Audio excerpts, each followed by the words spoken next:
Hi, I'm Kristof, and today we're going to have a look at a tree shader that I made. It's a 2D shader that's quite lightweight and easy to use. I don't think this will replace hand-painted trees anytime soon, but when you're working on a 3D scene and you just want to add some extra bushes in the background, I think these work quite well. The advantage of the shader is that it's 2D and you can just copy paste a bunch of them and build some shapes rather fast. The fact that it's a 2D shader also is a disadvantage, so it doesn't look good from the sides, so it's mostly geared towards art and animation for now. In the future, I also hope to explore more 3D solutions as well. The shader uses a repeatable texture to generate various types of leaf shapes, and I made those textures in Photoshop. And in the middle of this tutorial, I will also show you how to make these textures from scratch using Photoshop. If you just want to try out the shader, you can download the source files in the description below. I will also add some breakdowns of a couple of scenes at the end of the video. So without further ado, let's get started. Let's start a new blend file. Let's delete the camera, delete the cube, delete the light, and we are going to add a plane. Let's dive into the shader editor. Click on new. Let's delete the principled BSDF. I'm going to add an emission shader.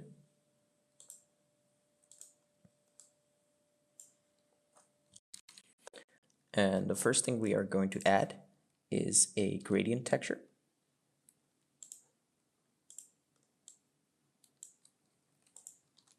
Let's add a mapping and a texture coordinate node. And we are going to set the texture coordinate to object. Let's set the gradient texture to spherical. And this will provide us with the basic shape of our tree. I'm going to add in a vector curves, and this allows us to also manipulate the shape so we can get a bit more of a tree shape if we want to. Let's add a noise texture, and we are going to mix it in using a mix RGB node.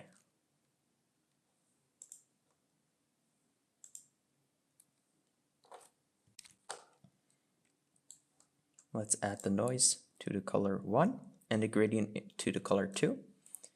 We're going to set the mix to multiply, and then we're going to set the setting to a max setting for now. We're going to add color ramps. So let's add a color ramp to the gradient. This allows us to get some control over the shape. And we are going to do the same for the noise texture. So add a color ramp.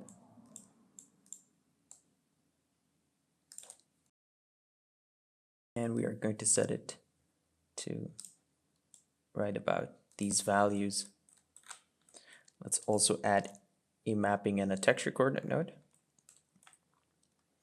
And to get a more horizontal line, I'm going to set the scale to 2.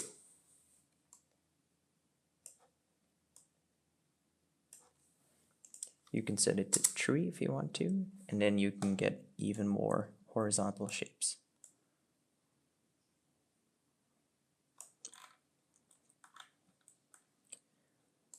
And now it is time to add a texture.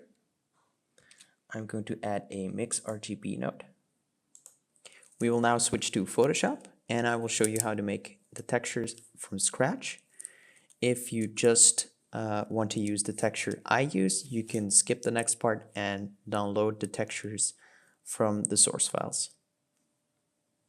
For the next part of this tutorial, we are going to make a texture that we are going to use in Blender. And I'm going to take you to the process of making your own leaf brush and then painting the texture with it. from start to finish. I'm going to be using Photoshop. I hope you have some kind of drawing application by hand that will give you a similar result. But I only know Photoshop, so I'm going to show you how to do this in Photoshop. So I drew this leaf shape with some watercolor paints. And first of all, I'm going to fix this little highlight and this little hair. I'm using the spot healing brush for that one.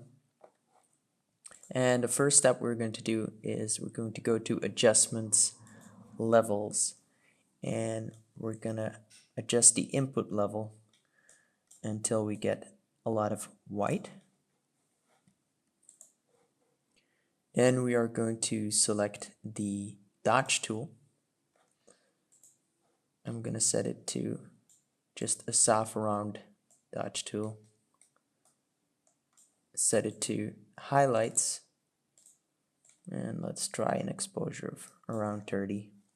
And then you can see there are still some spots that aren't completely 100% white, and we're going to try to get them as white as possible. I'm also going to take a paintbrush with 100% white, and I'm going to remove these little spots.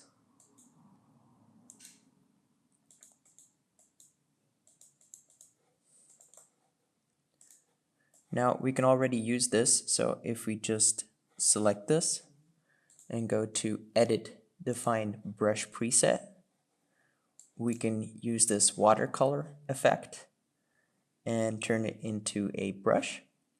If we want a more inked or paint effect, I'm going to go to Adjustments, Saturation. I'm going to remove the saturation just to see what we're doing. Next up, I'm going to make this a bit smoother. To do this, I go to Noise and I use a median. This is maybe a bit too much. Let's set it to 3. And then I'm going to use a burn tool. We're going to set it to shadows, and let's just make this maybe to midtones. And we're going to make this a lot darker.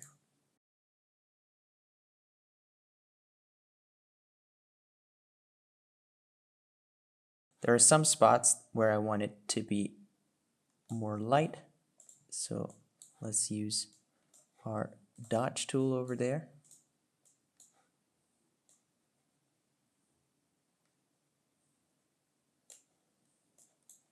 And that's it. We can go to Adjustments, Levels, and make it even darker if we want to. And now if you make the selection and do the Define Brush preset, we have a much darker brush.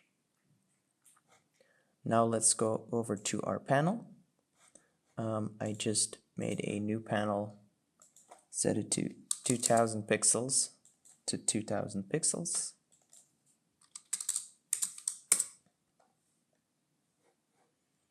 And of course, this brush isn't ready yet.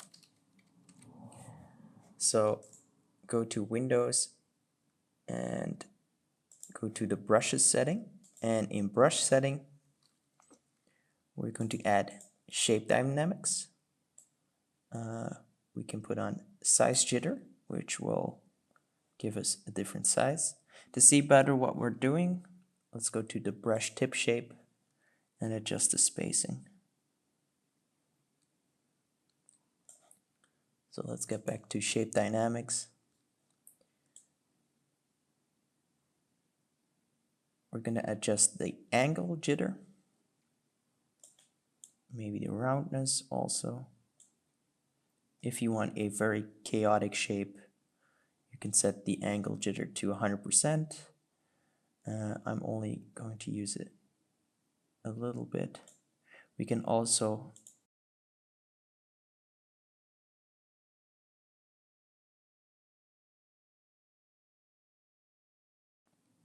then we're going to add some scatter and just add a low value, just scatter it a bit. Yep, that's what we're after. And then also important is color dynamics. And I'm going to set the foreground and background jitter to 100%. And I've loaded some white and some black paint, and that means it will jitter between black and white paint. And now there are two techniques I use for this tutorial to make textures. One is to use this brush we just made. By the way, we're going to save this brush before we lose it. So we're going to save it as a new brush preset. Call it leaf brush. And so the first technique is just to start from the bottom with the color dynamics, and I just go up and down.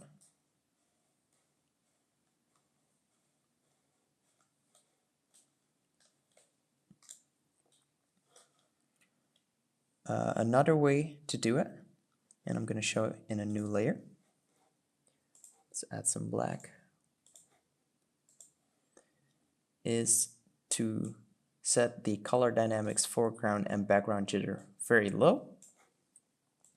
And we just start with a dark gray, paint in some leaves. Then we pick a lighter gray,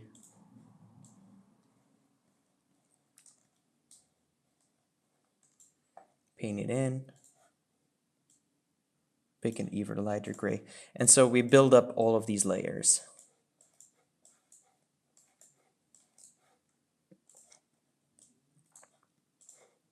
Until we end up with a highlight layer. If you want a less dense effect, you can always go to your brush tip shape and adjust the spacing.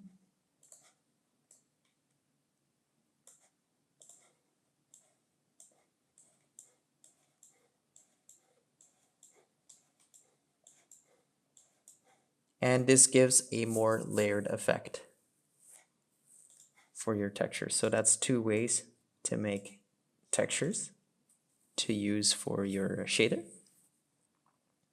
Now we're going to turn these into a repeatable texture. To do this, I'm going to click on my background layer. Let's go to filter and set it to offset. I set it to 500 pixels to 500 pixels. And here we can see the lines. I'm going to use the spot healing brush that's included in Photoshop. If you don't have Photoshop, you might not have this tool and you might need to paint over these lines yourself, but basically we're going to try to hide them. So just go up and down using the spot healing brush tool. And this is going to hide these lines. Okay. Now let's do another offset. We can just go to filter and click on the offset again. And just check if there are any lines left.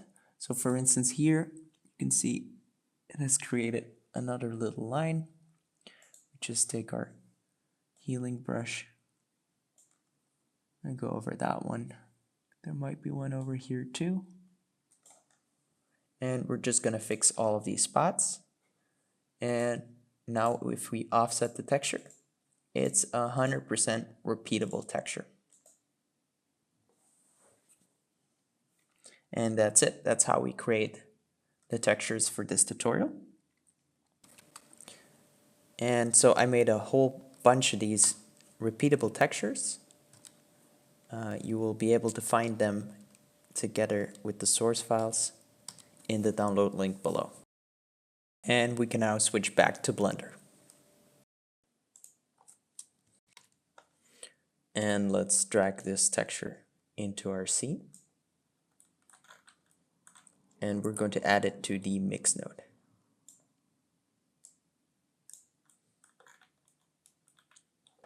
To get more control over our image, I'm going to add a brightness and a contrast node. And I'm going to set contrast to minus 0.3, and let's make it just a little bit brighter.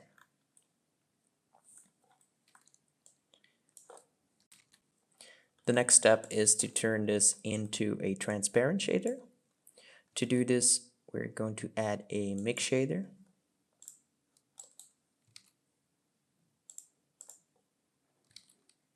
And a transparent BSDF. Plug them into the mix shader. And we are going to add a color ramp. Come out of our multiply and into the mix shader. Now to turn this into a proper transparent shader, we need to go to the material properties and set blend mode to either alpha clip or alpha blend. Let's set it to alpha clip for now. And let's set up our color ramp like this. And as you can see, this gives us a basic tree shape with leaves.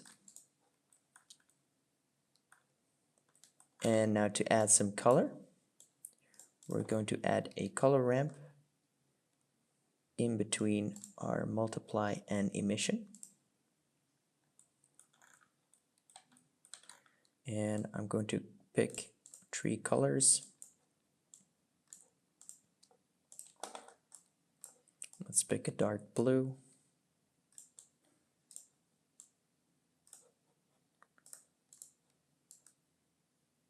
A lighter green.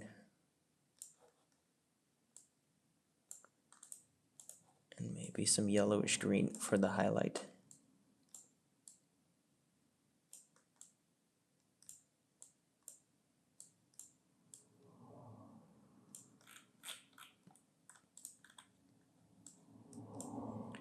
And now to add some light effect or some directional light to this, I'm going to mix in a gradient texture. So let's add a mix RGB node in between the multiply and the color ramp. And we're going to add a gradient texture. Plug it into the mix node.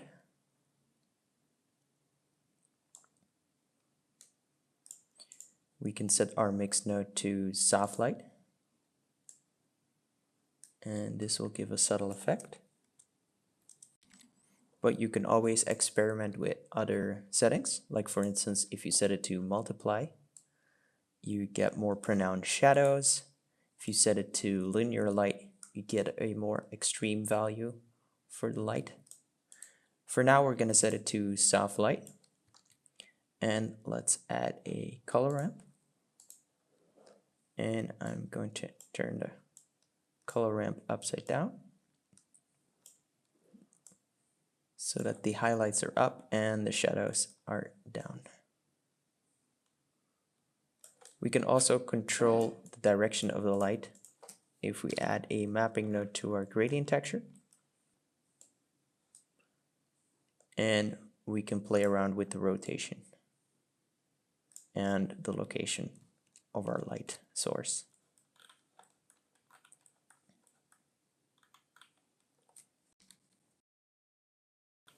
Now let's also add a mapping and texture coordinate node to our leaves. And then the next step is to randomize everything. To do this, let's add an input object info. And to randomize it once, you can either use the random output node, or you could use location. And we're going to use location. So let's plug the location into all of the mapping nodes.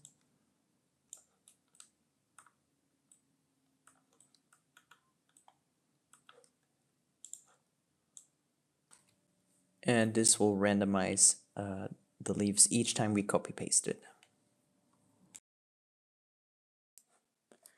And that's our basic shader.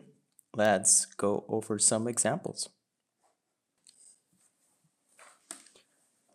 So let's have a look at this Pokemon scene. Pokemon was all rave when I was a kid.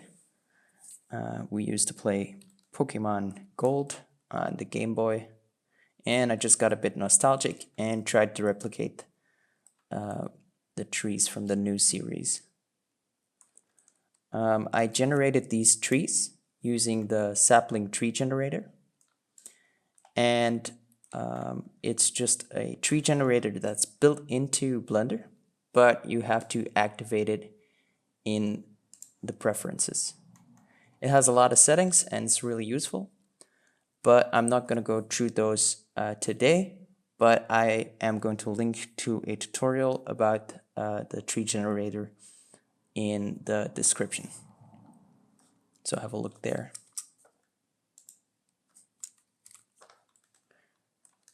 For the texture of the tree bark, I just made something that's fairly simple. I used a Voronoi texture mixed in with a musgrave, and the Voronoi makes these big shapes, and the musgrave breaks up the patterns with this texture. And I will also include this scene in the downloads, so you can download it if you want to have a look. Now for the trees, I used some individual planes to generate this tree. I always use two sections. I made one that's fairly dark that I use as a base, and I put it at the back of the tree. So I just make one, and then I copy paste a bunch of them in the back. And then I make a second version that is light. And if you have a look in the settings, by using the mix and using the brightness and contrast and also adjusting the different color ramps, you can get either just a bit of leaves, or you could get a very thick set of leaves. And so for the background, I usually use a thicker version, and then for the foreground, I want it to be a bit lighter. And then of course, I also adjusted the colors to be a bit brighter. And then I just copy paste them into the foreground. What I also do is I layer them so that the ones on top are more to the back and the ones below are more to the front, because this just looks better. Of course, this is a 2D effect. The trees do not look good from an angle, but I think they look fairly good for the background of a scene that you might use for animation. The ones you can see here that are a bit lighter are just very full ones, so they really fill up the scene, and I use these for the background.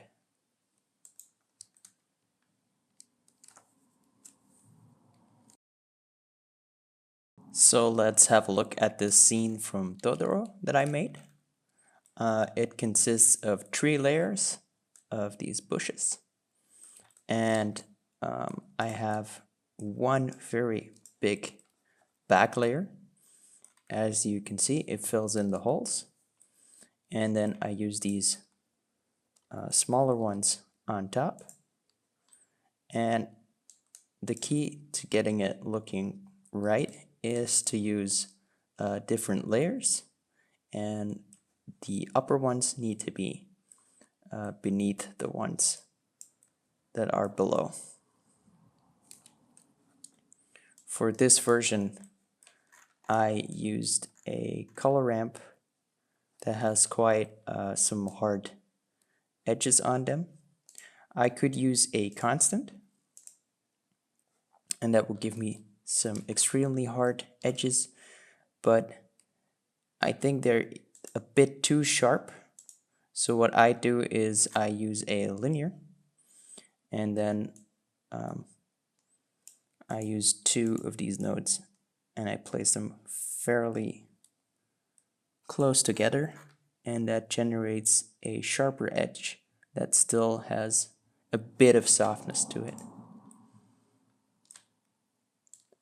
For the background, I used a Voronoi texture that just has a color ramp to make the dots very small, and that generates some stars.